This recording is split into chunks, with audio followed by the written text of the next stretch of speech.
Bueno, hermanos, vamos a continuar con la serie de estudios de Efesios. En el programa que yo tenía, hoy tenía que terminar, pero resulta que cada vez que empezamos a hablar de estas cosas se nos va haciendo más grande la materia y no vamos a terminar hoy Efesios. Todavía tenemos un último mensaje. Estamos hablando en Efesios, en el capítulo 6, y este sería el mensaje número 32. Sin embargo, hoy estamos hablando de lo que es la armadura de Dios, en el énfasis de la guerra espiritual. La semana pasada estuvimos hablando un poco de esto, sentando las bases para esta pequeña serie, porque tenemos que considerar que ciertamente estamos en una guerra. El hecho de que usted sepa o no lo sepa ya eso es indiferente. El estado desde que usted llegó a Cristo es que usted se convirtió en enemigo de Satanás y de sus huestes de maldad. Así que usted es enemigo del diablo. Pero gloria a Dios porque es enemigo del diablo y tenemos de nuestra parte a Dios, a Cristo. Y antes era al revés.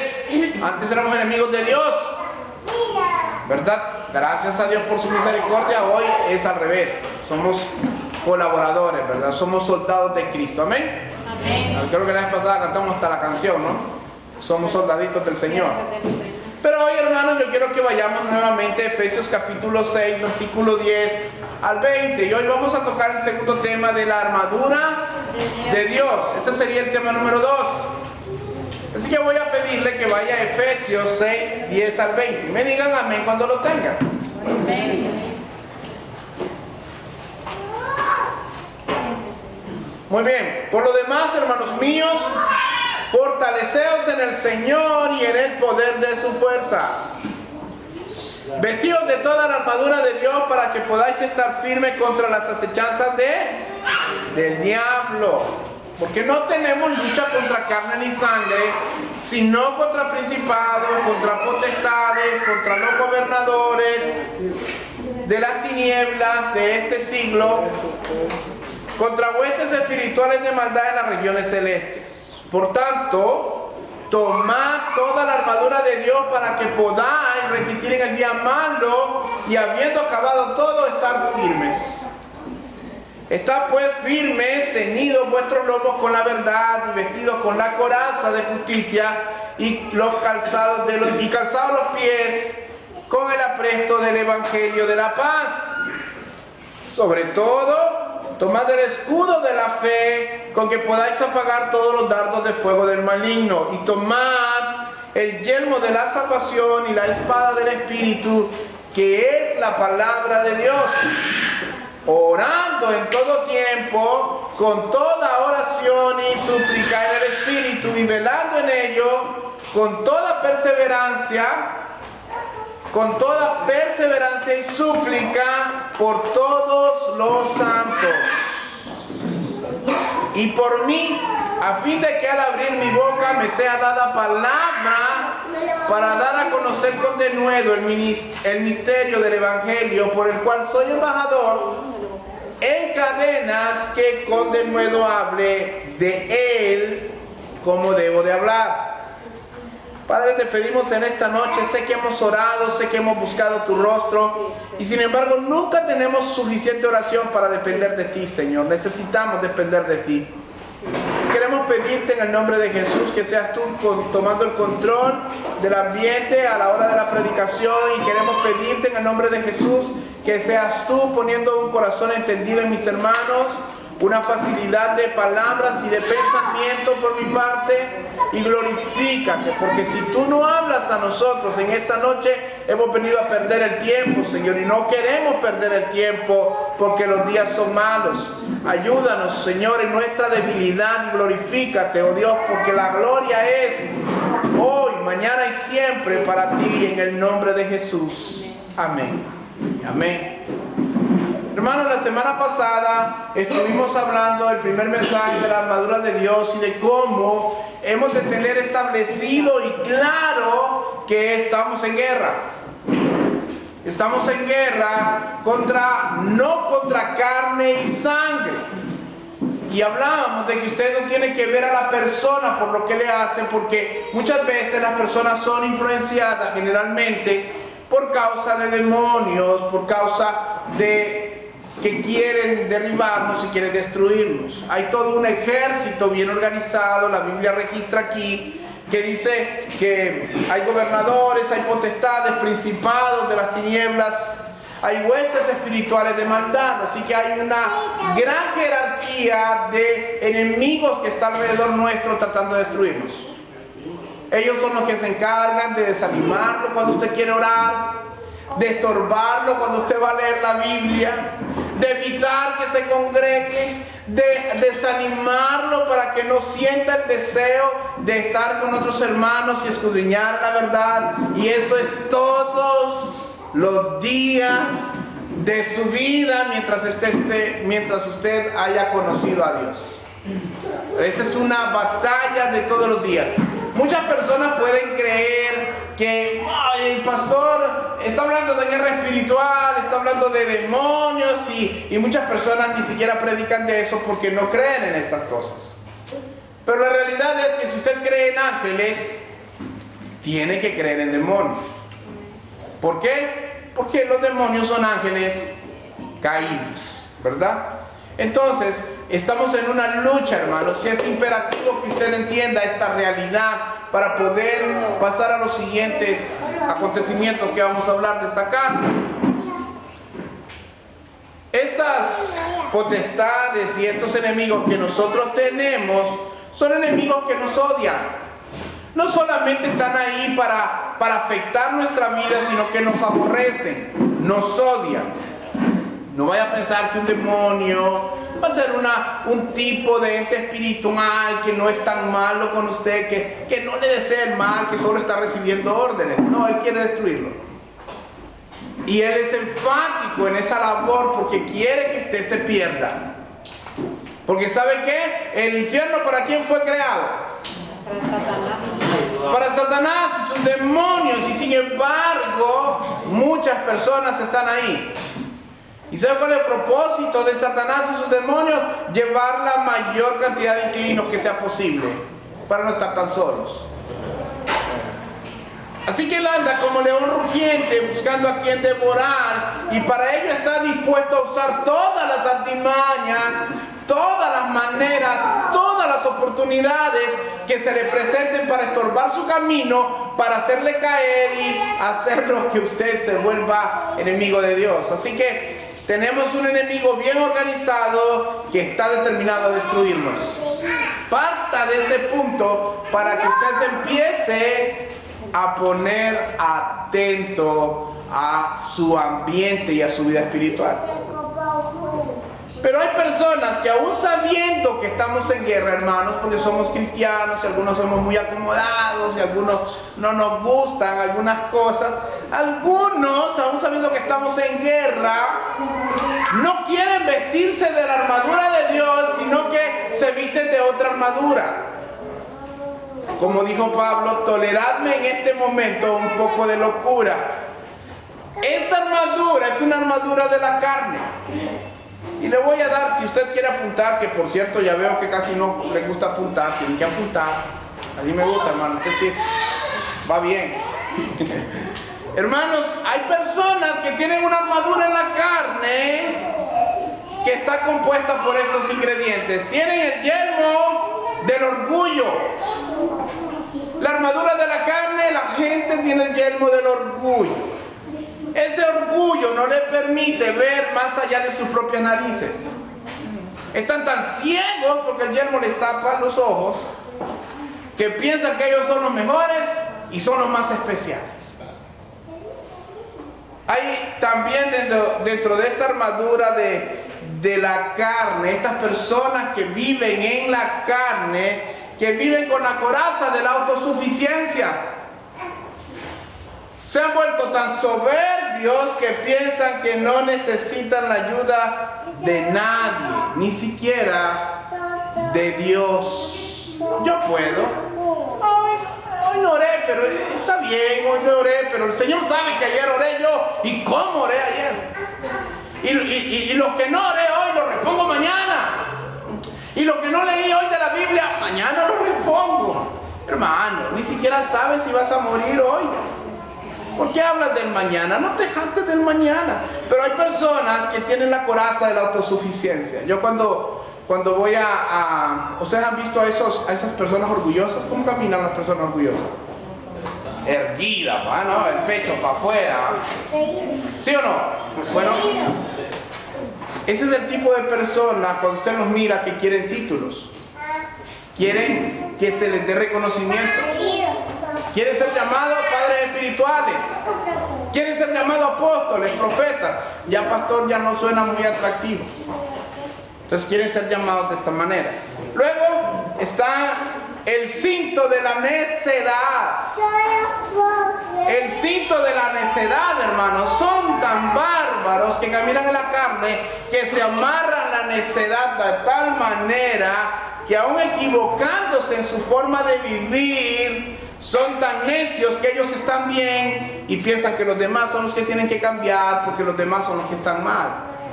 A mí siempre me gusta cuando escucho a Miguel Ángel, que siempre dice, miren, es que nosotros decimos, cambia fulano de tal, cambia, y si estamos orando por nuestra esposa, o en el caso de las mujeres por el esposo, cambia a mi esposa, no, cámbiame a mí también, porque seguramente yo tengo mucha culpa en esto.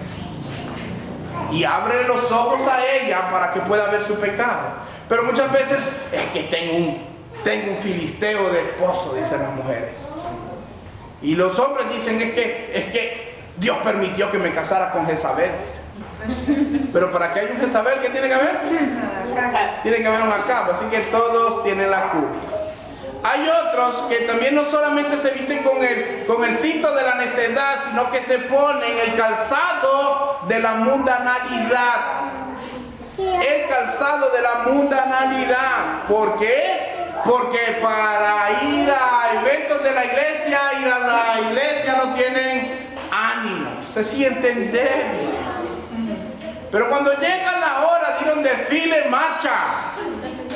Cuando hay la hora de ir a una fiesta, ahí están, y gracias a Dios que nosotros ya no somos de esos. Pero cuando llega la feria, nunca hay tanto ambiente como cuando hay una feria en el pueblo. Para eso sí tienen brillos cuando tienen el calzado de la mundanalidad. Solo corren hacia los deseos de la carne para vivir mundanamente. Tienen también el escudo de la vanagloria. No puede faltar el escudo de la vanagloria, hermanos. ¿Por qué? Porque quieren presentarse delante de los demás de tal manera que ellos puedan ver que son gente importante. Tienen que tener reconocimiento. La gente que anda en la carne está armado de la vanagloria. Por último, tienen la espada de las ofensas y las frases rebuscadas, que no se convierten en armas que bendigan su vida, sino que vienen a alimentar el mismo infierno. ¿Por qué? Porque utilizan filosofías huecas y humanas que no benefician ni cambian a nadie. Ahora, ya habiendo pasado este pequeño paréntesis de locura que me han permitido, más allá de que cualquier parentesco con alguno de nosotros es pura coincidencia, yo quiero que usted se entienda de algo. Pablo le dice en el capítulo 6, que está hablando, lo primero que dice es: fortalécete en el Señor, en el poder de su fuerza, y vestidos de toda la armadura de Dios.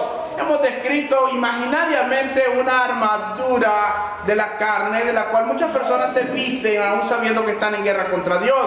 Se vuelven personas, entre comillas, cristianos prepotentes, y quieren con sus propias fuerzas y con un sentido de autosuficiencia tener una vida de victoria en contra de un enemigo que no está jugando. Es un enemigo que está con todo el deseo de destruirnos.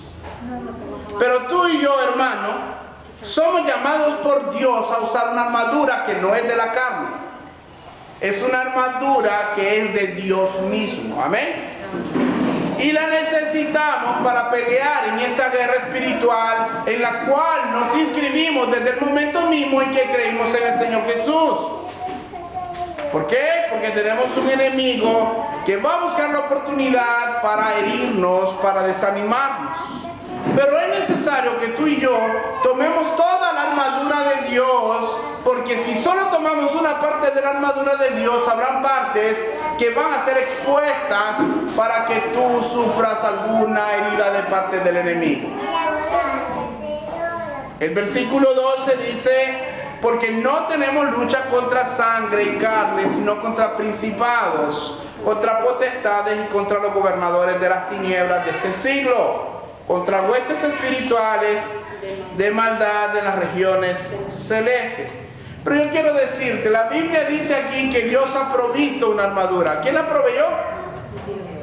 Dios. Y cuando habla de una armadura, lo primero que tiene que verse usted es que hay una pelea que tiene que realizarse, si no, no se necesitaría la armadura. Y esta lucha es intensa y personal. Por eso es necesario tomar toda la armadura de Dios. Y eso es lo que vamos a ver hoy. Vamos a describir y tratar de entender qué es lo que Pablo quiere decir cuando habla de todas estas piezas de la armadura de Dios. ¿Qué tiene en mente y qué es lo que tenemos que tener nosotros o tomar a nuestra vida para poder aplicarla y para traerla a nuestros días el día de hoy? Primero vamos a ver es cómo se entiende la armadura de Dios. Pablo aquí menciona algunas cosas. Dice que en el versículo 14, estad pues firmes y ceñidos vuestros lomos con la verdad. Ceñidos vuestros lomos con la verdad. Está hablando del cinto de la verdad. Ahora, hermano, yo quiero que usted entienda algo. Pablo tiene en mente un soldado romano, porque las características que describe aquí son las de un soldado. Así que el cinto, y yo quiero que vaya a Isaías capítulo 11, versículo 5, está sacando a relucir un versículo que se encuentra en el Antiguo Testamento. Isaías 11, 5.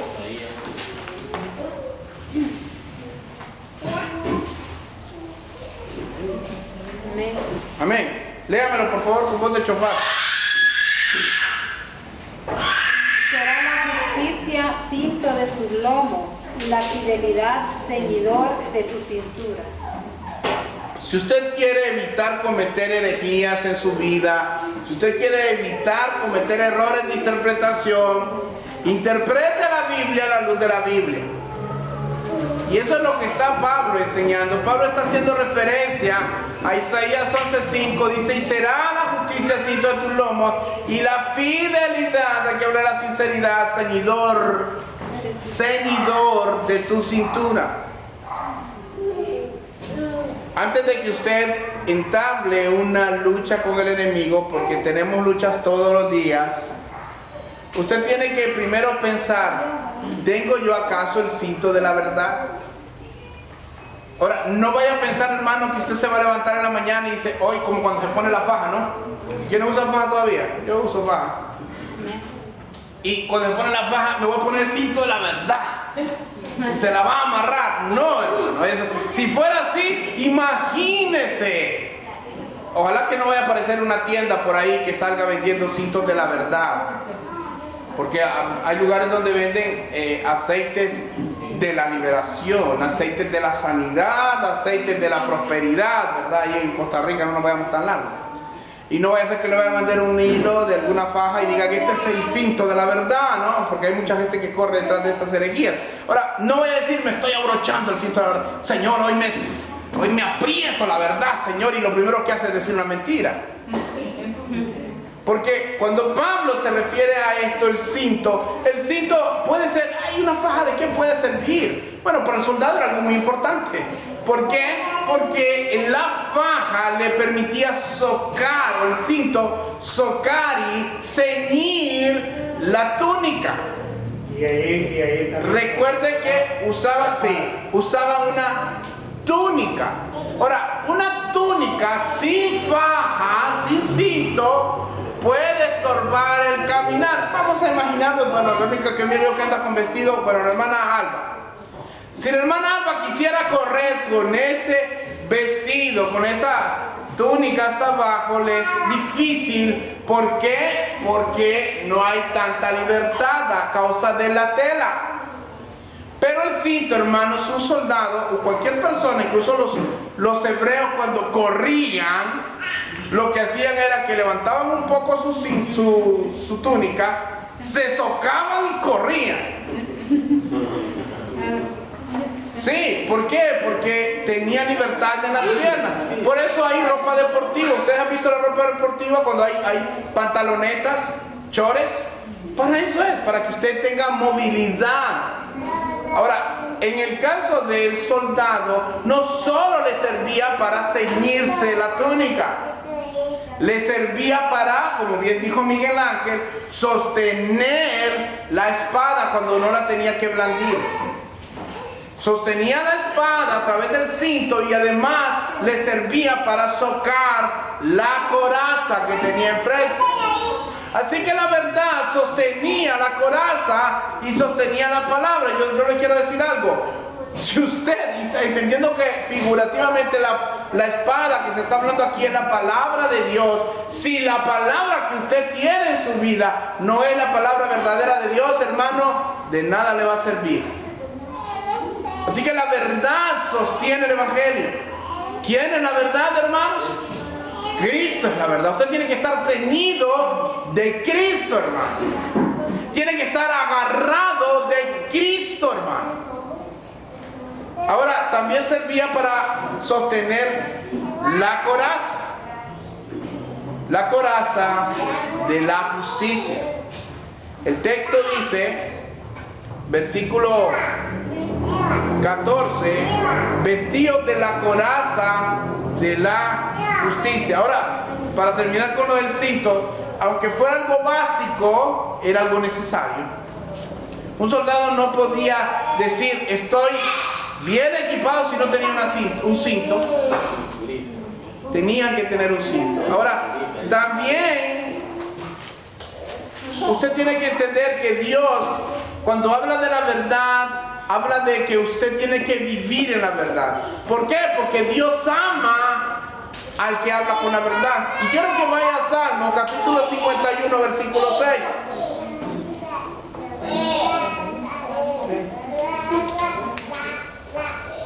Mire, un cristiano, para realmente decir que es un cristiano, tiene que vivir en la verdad. No hay nada más triste y ambiguo que un hipócrita.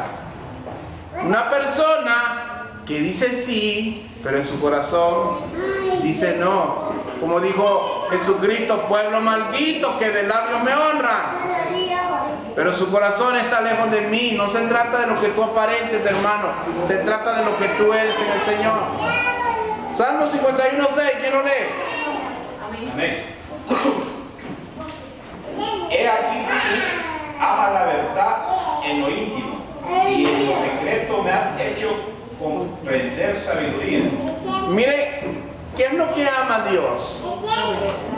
La verdad en lo íntimo. ¿Cuánto tiempo lleva ahí? La verdad en lo íntimo. ¿Cuánto?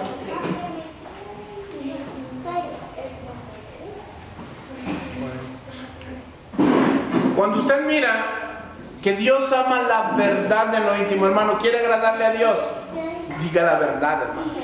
Miren, a veces usted, no, si decir la verdad es fácil. Es fácil decir la verdad siempre, hermano.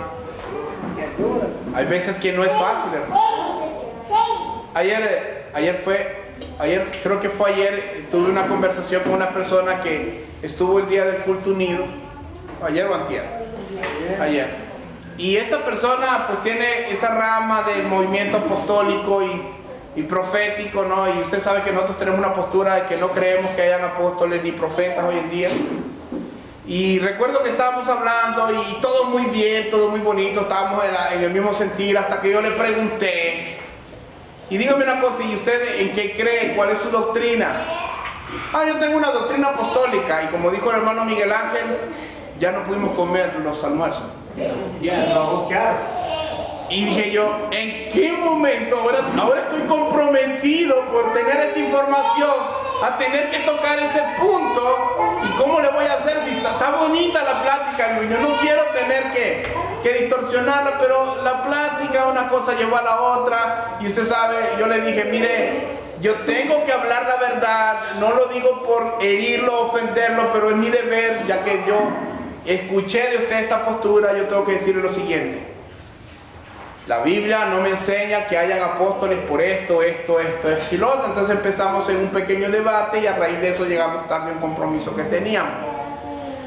Pero yo sentía yo le decía a Sara, siento como que he tenido una lucha espiritual porque iba cansado. Íbamos para una encomienda y yo iba cansado.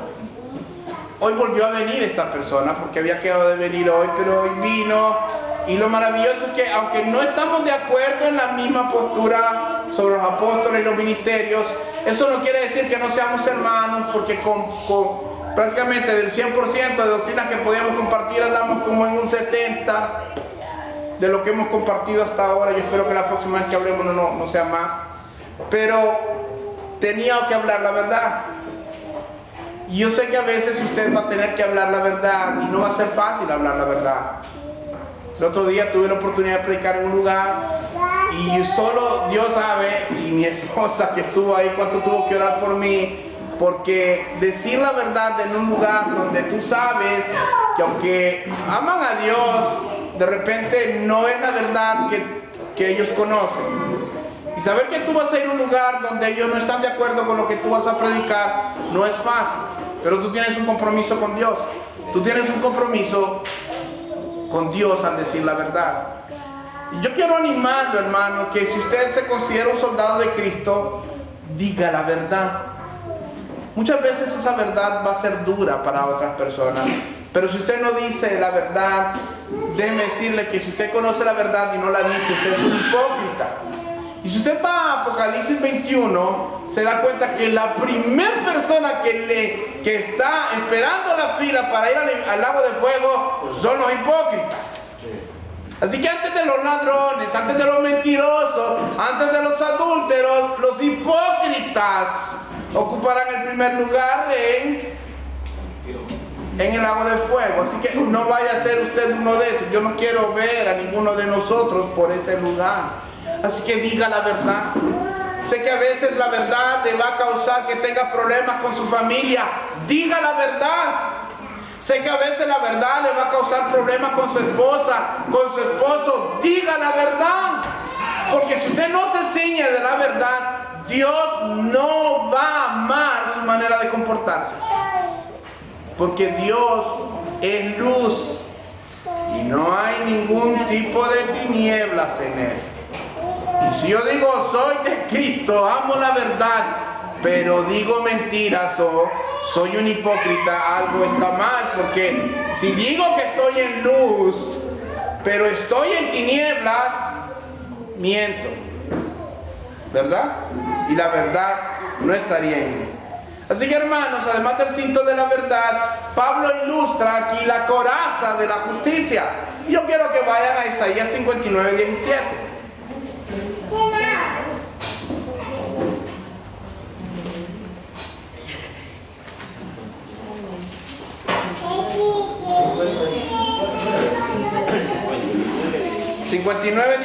Isaías 59, 17.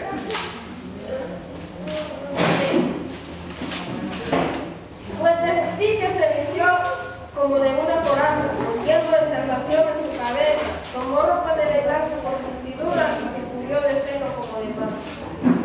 Pues de justicia se vistió como de una coraza, hermanos. Hermano, ¿cuál era el propósito de una coraza en la armadura de un soldado?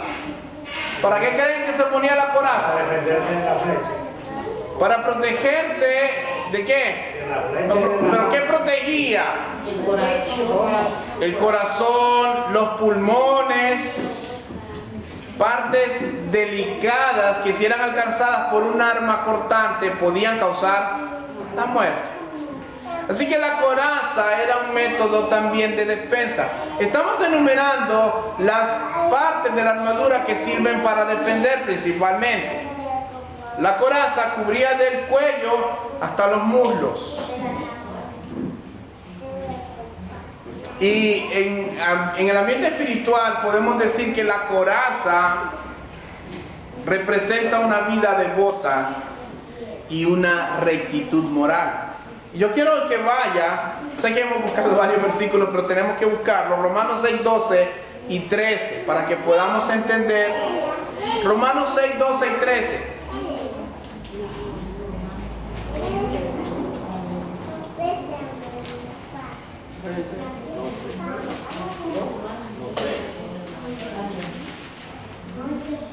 Amén. ¿Quién lo tiene? Lo lee.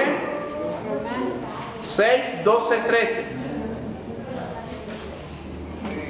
No reine pues el pecado en vuestro cuerpo mortal, Muy de bien. modo que lo obedezcáis en su concupiscencia, ni tampoco presentéis vuestros miembros al pecado como instrumentos de iniquidad, sino presentaos vosotros mismos a Dios como vivos de entre los muertos, y vuestros miembros a Dios como instrumentos de justicia. Ahora, vuestros miembros como instrumentos de justicia. Hermano, cuando hablamos de la coraza, hablamos de que cubría órganos delicados. El corazón, los pulmones. Hermano, debe cuidarse usted.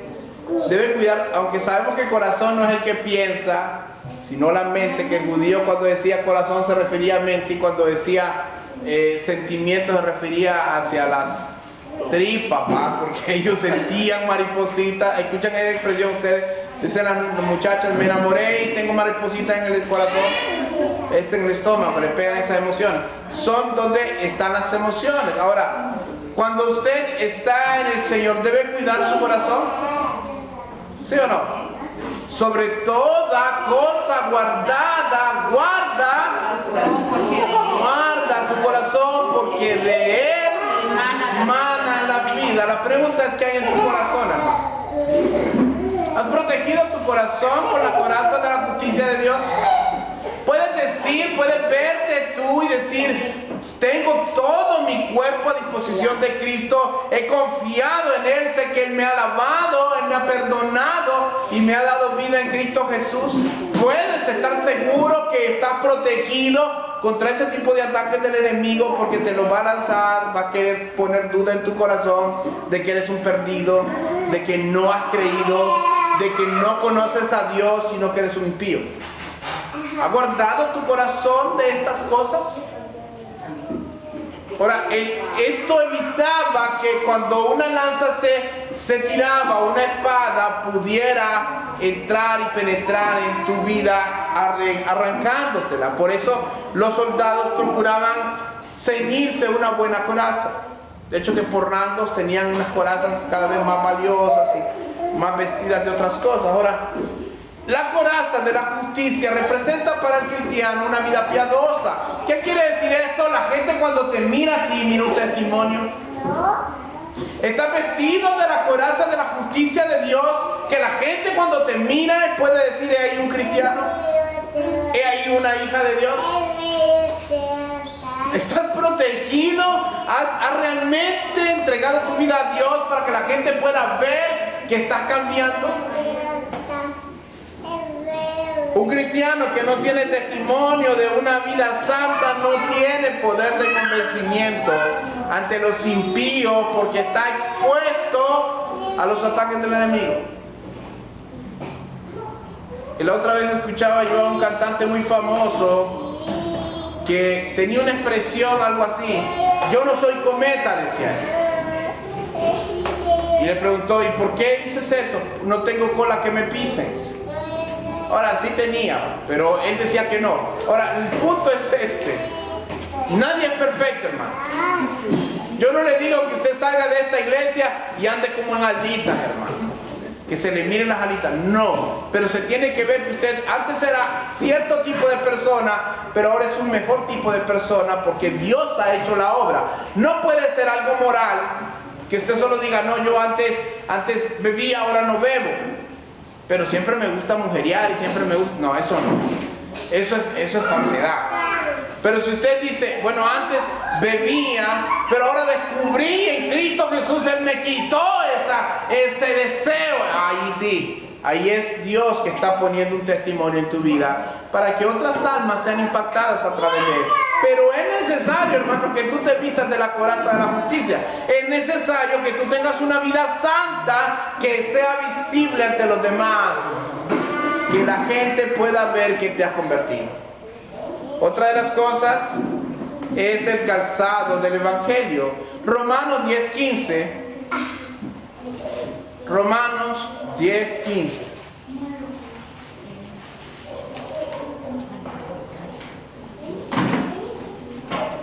¿Me dicen amén? Amén. ¿Y cómo predicarán si no fueren enviados? Como está escrito, cuán hermosos son los pies de los que anuncian la paz, de los que anuncian las buenas nuevas. Para un soldado, hermanos, el calzado es muy importante. Para el romano del que se está refiriendo Pablo, un buen calzado podía aumentar la agilidad a la hora de transportarse de un lugar a otro. Por ejemplo, nadie que vaya, vamos por el caso de mañana, nadie que quiera ir a en el caso de las mujeres, nadie que quiera ir a esa montaña se va a ir con tacones, ¿verdad? Digo yo, con botas, o con tenis, o váyase con zapatos acondicionados. Alguno que va a la playa y quiere caminar cómodamente no anda con chancletas, con zapatos cerrados que se le va a meter la arena. Tiene que andar con un zapato que sea fácil de sacudir y caminar. El calzado era importante para el soldado. Es más, los soldados de antaño, cuando tenían que ir a una campaña y tenían que ir a estos lugares donde eran muy montañosos, el tipo de calzado que usaban era un calzado que tenía clavos muy altos. ¿Para qué? Para que mientras subieran la montaña, los zapatos pudieran tener suficiente fuerza para poder engasarse en el lodo, en la tierra. Cuando usted va a la montaña, usted usa cierto tipo de burro, cierto tipo de bota que le facilita la movilización porque hay mucho lodo, ¿verdad? Entonces, el zapato representa, cuidado con el interruptor, el zapato representaba un cierto nivel de agilidad y de ventaja para el soldado. Un buen zapato podía producir que una campaña llegara más rápido a la conquista y evitar que aquellos pudieran montar una defensa esperando que tardaran más en llegar. Así que es muy importante el calzado para los soldados. Así el cristiano también, cuando habla del calzado, está hablando del calzado del apresto del Evangelio, de la paz. El Evangelio, hermanos. La pregunta es, ¿escoges tú? Mira, piensa en esto. El soldado tenía ese calzado para andar sobre la arena, en los lugares desérticos. Tenía calzado cuando tenía que ir a las montañas. Tenía un calzado cuando tenía que pelear bajo lluvia. Pero era para lo mismo, para movilizarse. Yo te pregunto, el evangelio que tú predicas, si es el evangelio de Cristo, ¿sabes cómo presentárselo a los hombres, a las mujeres, a los que conocen a Dios, a los que no conocen de Dios? ¿Cómo que a los que conocen a Dios? ¿Acaso los que conocen a Dios necesitan el evangelio? Hermanos, sí necesitan el evangelio. Sí necesitan el evangelio. Yo necesito el evangelio. ¿Sabe cuándo lo ocupo? ¿Cuándo lo ocupa usted el evangelio? ¿Cuándo? Todos los días. Todos los días. Aunque ya conozcamos la buena noticia, pero partimos de que necesitamos el evangelio. Porque el evangelio no solamente es arrepiéntete. Puede apagarlo y encenderlo. No solo es arrepiéntete. Apagarlo y enciéndalo. Hermano, usted y yo necesitamos el Evangelio todo el día. Y habrán días en que usted sienta que su caminar es en pastos verdes, es en lugares de reposo. ¿Cuántos aman el Salmo 23, no? Oh, en pastos en lugares delicados pastos me hace reposar, y todos dicen amén. Estas son ovejas del Señor. Y todo muy bonito. Pero cuando está en el desierto, hermano, tiene calzado usted para caminar en el desierto de la adversidad. Usted puede caminar con el Evangelio. Se ha preparado para poder caminar en esos lugares cuando usted siente que no hay mucha paz. Ese es el Evangelio. Usted tiene que estar preparado y acondicionado para caminar con el Evangelio en todo lugar. Hermano, ¿y sabe qué? ¿Quiere que le diga otra cosa? Estos zapatos que representan el Evangelio, este calzado, no solamente le sirven a usted para tener una vida de victoria, para transportarse y caminar piadosamente en esta tierra, sino que usted ha sido, por la pura misericordia de Dios, llamado para que no solamente reciba el Evangelio, sino para que lo comparta, para que lo anuncie. Y cuando usted va a anunciarle el Evangelio a una persona perdida, hermano, usted puede ser que esté aquí en su casa, todo muy bonito, la música, yo te alabo, y todo muy bonito. Pero cuando usted va a buscar a un inconverso, usted ya está en terreno del enemigo. Usted ya está en terreno del enemigo, y usted tiene que saber que necesita del Evangelio para poder anunciarle la salvación a esta persona. Y usted está en un terreno enemigo. ¿Está preparado para eso? ¿Se prepara diario usted para poder anunciar el Evangelio? ¿Cuántos aquí tienen alguna idea de cómo evangelizar a la gente? A ver, he dado taller, no creo yo que nadie. Sí, las 5 preguntas. Pero ¿cuántos de aquí han buscado otras maneras de evangelizar a la gente? ¿Cuándo fue la última vez que leíste la Biblia para alguien que no fueras tú? ¿Cuándo fue la última vez que preparaste una pequeña reflexión? Dijiste, hoy voy a visitar al hermano Pedro, voy a leer esto y voy a compartirlo con él. ¿O solo fuiste a hablar del 4-0 del Real Madrid-Barcelona? Pensaron que me iba a ir, la señal.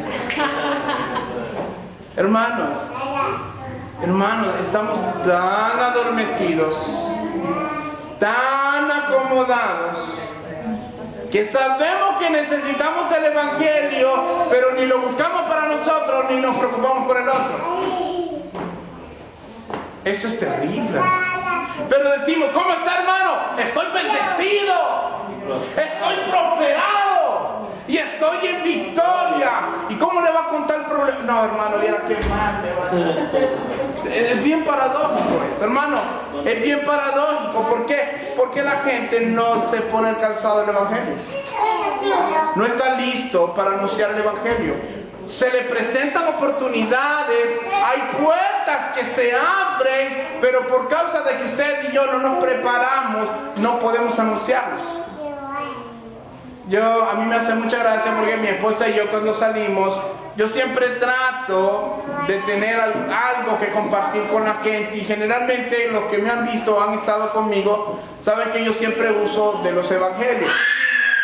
Entonces, cuando yo de repente viene alguien y me aparece, no es una visita que yo tengo programada, pero viene alguien y habla conmigo, y yo sé que es un inconverso, yo vengo y trato de acordarme de lo que ya he estudiado, y como dice mi esposa, yo le digo a mi esposa, cuando yo no sé qué hablar, cuando yo no sé, o me agarró en curva, cuando no me acuerdo de algo del Evangelio, de los 4 Evangelios, nunca me falla el Salmo 1.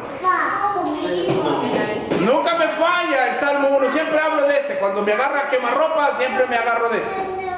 Pero en el Nuevo Testamento le podría hablar del hijo pródigo. le podría hablar de Lázaro, le podría hablar de el leproso que se arrodilló ante Jesús, y le podría hablar también de la perla de gran precio, le podría hablar del buen tesoro. Y yo le animo a que usted desarrolle, ya usted está estudiando hermenéutica, desarrolle estos temas cortos que le ayuden a presentar el mensaje de salvación para otros. Y esté preparado, porque la puerta se puede abrir en un momento en que usted no sepa, y cuando se abre esa puerta, Dios no le abrió la puerta para que usted le hablara de cosas mundanas. Le abrió la puerta para que usted le compartiera el evangelio, así que prepárase y háblele, prepárese y hable. Otra de las cosas que Pablo dice aquí, dice: tomad el yelmo de la salvación. Primera de Tesalonicenses 5:8.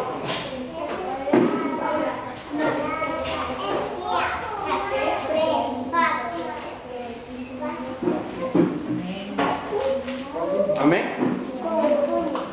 Dice así: pero nosotros, Primera de Tesalonicenses 5:8, pero nosotros que somos del día, seamos sobrios, habiéndonos vestidos de la coraza de fe y de amor, y con la esperanza de salvación como yelmo.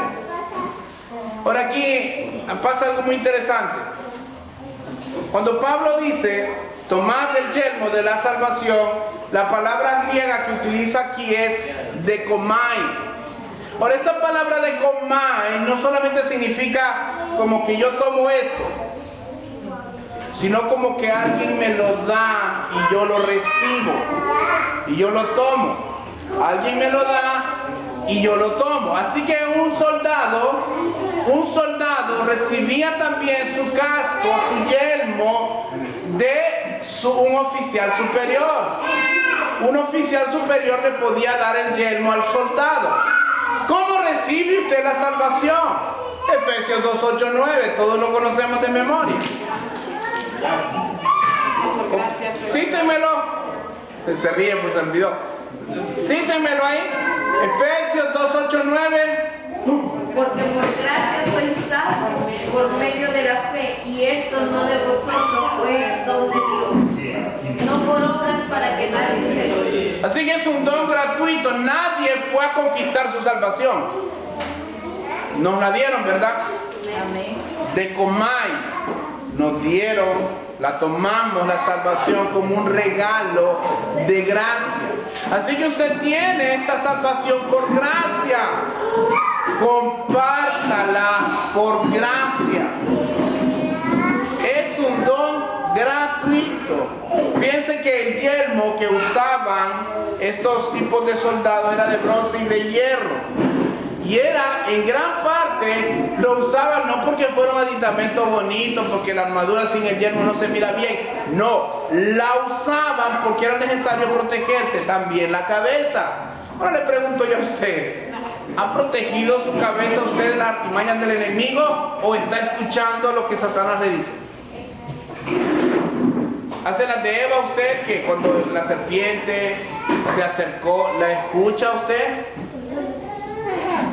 ¿Atiende las mentiras del enemigo o realmente se ha puesto el yelmo de la salvación, el yelmo que le da paz a su mente? Miren, hermanos, usted dirá, el yelmo, bueno, es algo de protección, sí, pero en el sentido espiritual es una gran ventaja, es una gran arma. Porque si usted está convencido de su salvación, usted no va a tener problemas en entregar su vida el día que Dios se la pida. Gente dice, no, yo no me quiero morir. No me quiero morir. ¿Por qué no te quieres morir? Recuerdo, nunca olvidaré ese ejemplo yo aquí en esa iglesia. Aquella vez de aquel hermano, que bueno, no era hermano, era allegado, que decíamos, ¿quién se quiere morir? Dije yo. No, yo no me quiero morir, dijo. ¿Y por qué no te quieres morir? No, no me quiero morir, es que mi familia va a sufrir mucho. Es que mi esposa, mi mamá se va a sentir triste si yo me muero. No, no te quieres morir por él. Tú no te quieres morir porque sabes que te vas al infierno. Por eso es. Porque para mí el vivir es Cristo y el morir. Lo que no queremos es que nos duela. Eso es, seamos sinceros. A mí si me preguntan, ¿te quieres morir? No, no es que yo me quiera morir, pero si el Señor me llama, yo me voy con gusto. Solo que por favor Dios no me vaya a llevar ahogado, eso es lo único. Dios sabe que yo ahogado no quiero morir, eso es lo único. Pero estar con el Señor, hermano, ¿y qué va a hacer ese dolor? Tal vez esos 5 minutos, esos 30 segundos, es un paro cardíaco comparado a una eternidad de gloria. Nada, nada. Por eso tiene que estar listo. ¿Está listo usted para partir con el Señor? ¿Está listo? Solo una hermana está lista. Bueno, preparémonos los demás. Hermanos, estando persuadidos de esto, hermanos, que el que comenzó en nosotros la buena obra, la perfeccionará hasta el día de su venida. El yelmo de la salvación te provee a ti una paz enorme. Una paz que sobrepasa todo entendimiento. Una paz que cuando pecas, sabes que Dios te va a traer a redimir por las buenas o jalándote las orejas, pero sabes que Él te ama porque te corrige. Entonces tú dices, tengo un papá que me ama. El yelmo de la salvación es tan importante para la vida del cristiano porque te da una paz, hermano, enorme. Miren, yo le decía ayer a mi esposa, yo no lo hago por jactancia, yo no tengo virtud alguna, todo es de Dios, pero yo siento cuando estoy predicando a veces en los hogares, siento aquello que no quisiera terminar. Yo miro a mi esposa, porque mi esposa me hace ojito. Ya tiempo, no me hace ojito. Yo la miro porque digo yo, si mi esposa me va a decir si ya voy muy largo, si no es culto, ¿verdad? Solo es visita. Pero ella me va a mirar y me va a hacer algunas señas si me paso de tiempo. Porque yo quisiera, hermanos, hay lugares donde yo llego y yo quisiera estar hablando de Dios. Y por eso a veces llego tarde a los lugares porque no mido el tiempo. Hoy tuve que correr a alguien prácticamente porque ya íbamos a la reunión. Yo soy incansable, hermano. Y hablo de Dios porque Dios tiene que ser todo en tu vida, hermano. Y yo te tengo que decir algo, si tú tienes que sacrificar un tiempo, nunca sacrifiques tu tiempo con Dios. Nunca lo sacrifiques. Mire, si tú te levantas tarde en la mañana, te aseguro que va a ser de mayor bendición para ti que desayunes a las 11 de la mañana, a que ores hasta las 11 de la mañana. Si te levantas a las 8:30 de la mañana y sientes que tienes que bañarte, tienes que abrir el negocio y a las 12 del mediodía cuando vas a orar, te vas a acordar de Dios, hermano, es mejor que cierres el negocio y pases un tiempo con el Señor porque es más importante tu tiempo con Dios que el dinero que vayas a hacer. Eso es más importante. ¿Qué lugar ocupa Dios en tu vida? ¿Qué lugar ocupa el Evangelio en tu vida? ¿Te gusta hablar de Dios?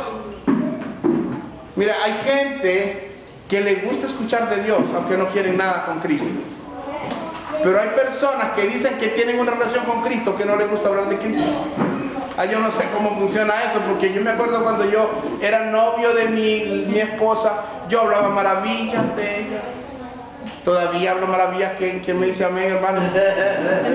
Todavía hablo, yo le doy gracias a Dios por mi esposa, le doy gracias a Dios porque cocina muy rico. ¿Cómo hace unas tortillas tan hermosas, tan sabrosas? ¿Quién me dice amén ahí también? Hermano, pero usted habla de lo que ama. Y habla bien de lo que ama, ¿no? ¿Sí o no? ¿Sí o no? ¿Quién habla bien de su esposo? ¿Esposas? Tienen que hablar bien, pues si no, vamos a poner disciplina. Y nosotros de esposos debemos de hablar bien las verdades de nuestra esposa. Ahí es el problema. Si hablamos la verdad, Ahí hermano, si usted habla de Dios, no voy a creer yo que usted vaya a decir, por lo menos si es un miembro activo de la iglesia, qué malo que es Dios. Perdóname, solo una ilustración. Qué cruel que es Dios. Eso es imposible que lo diga. Eso es imposible. Si usted ama a Dios, usted va a glorificar a Dios por todo lo que hace, sea que para usted sea bueno o usted sienta que es malo.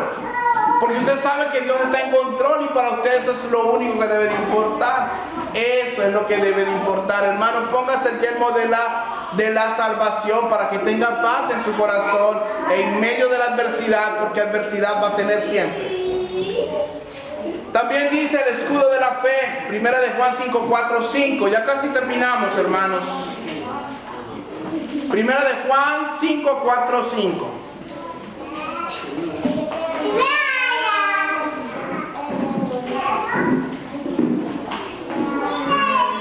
Amén.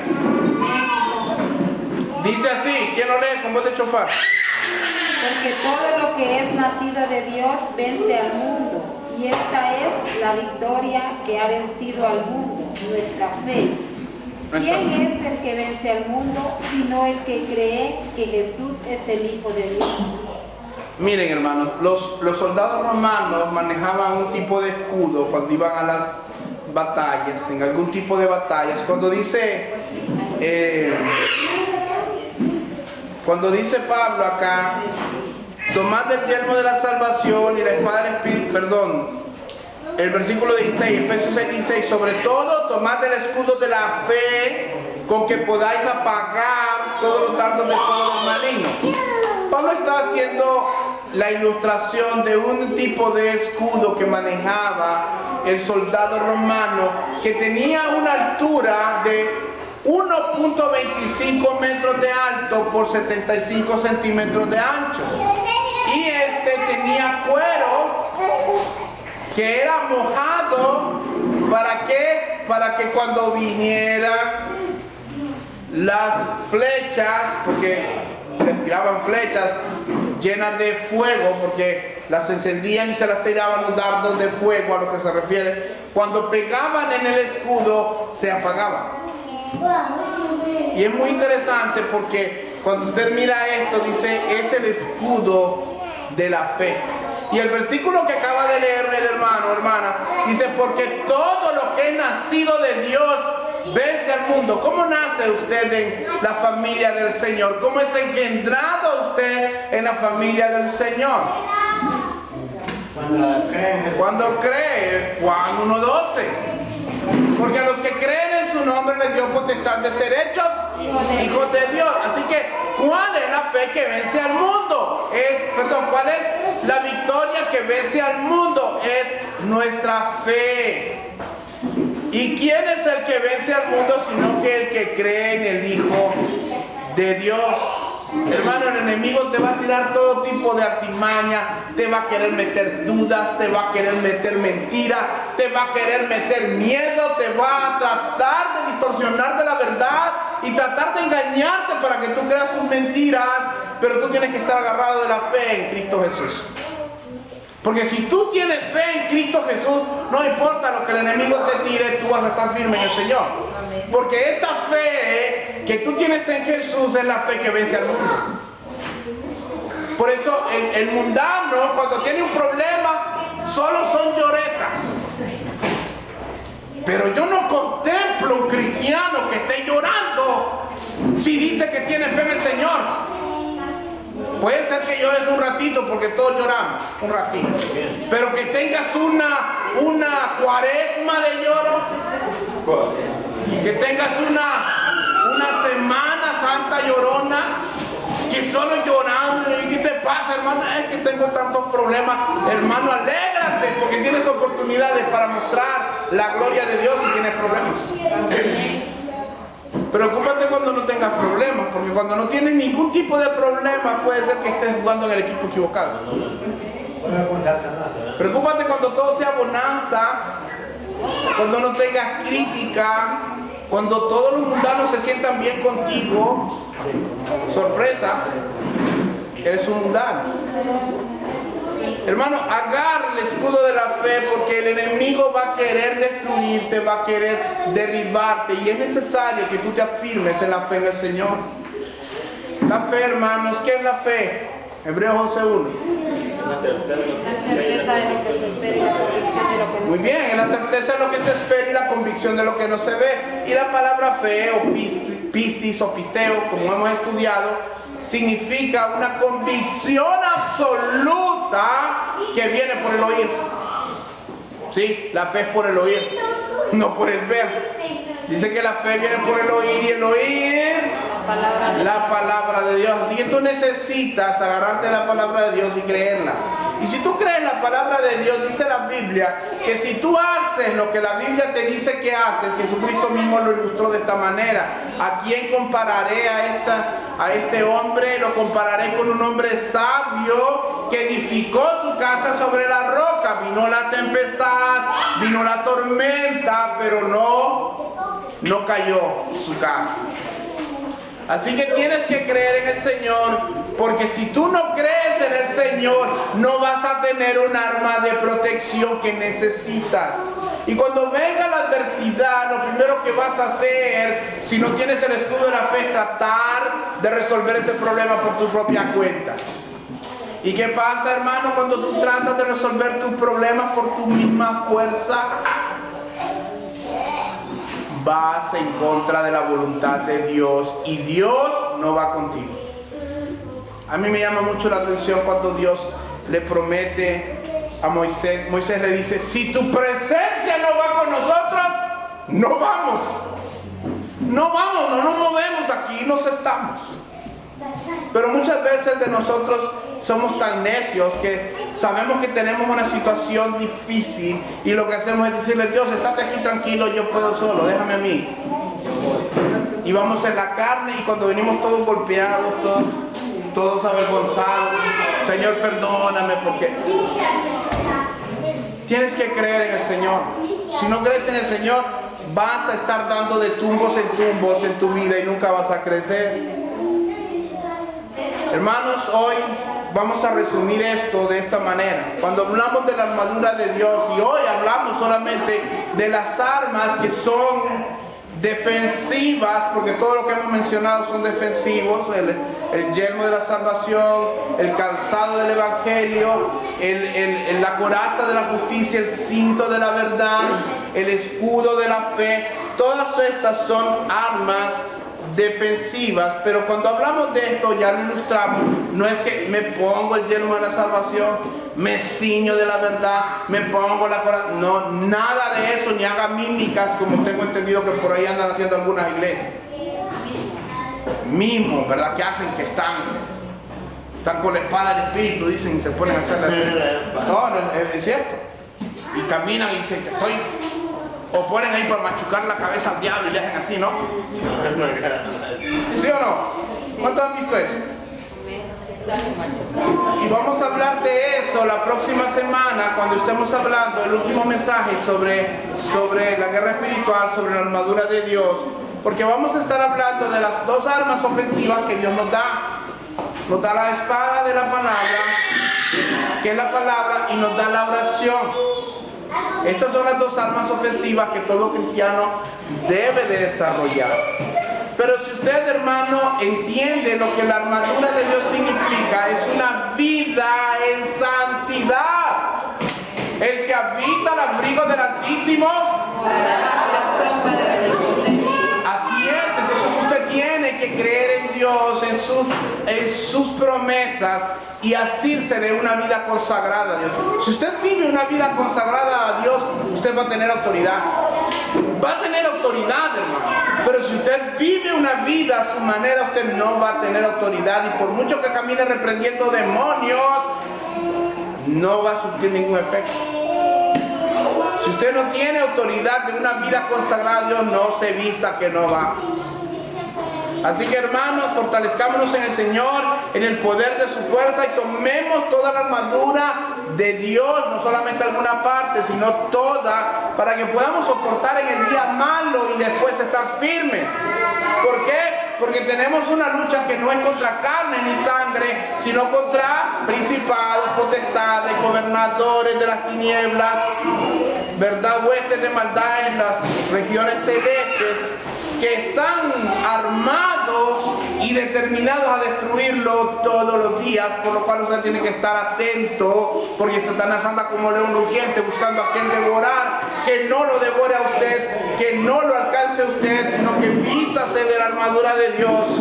Y el próximo mensaje estaremos hablando de las armas ofensivas que tiene que entender. Y el área, ojo, vamos a hablar de las dos armas ofensivas que tenemos en el Señor y de el área donde se realiza este tipo de guerra espiritual, ese tipo de batalla espiritual. Amén. Pónganse de pie y vamos a orar.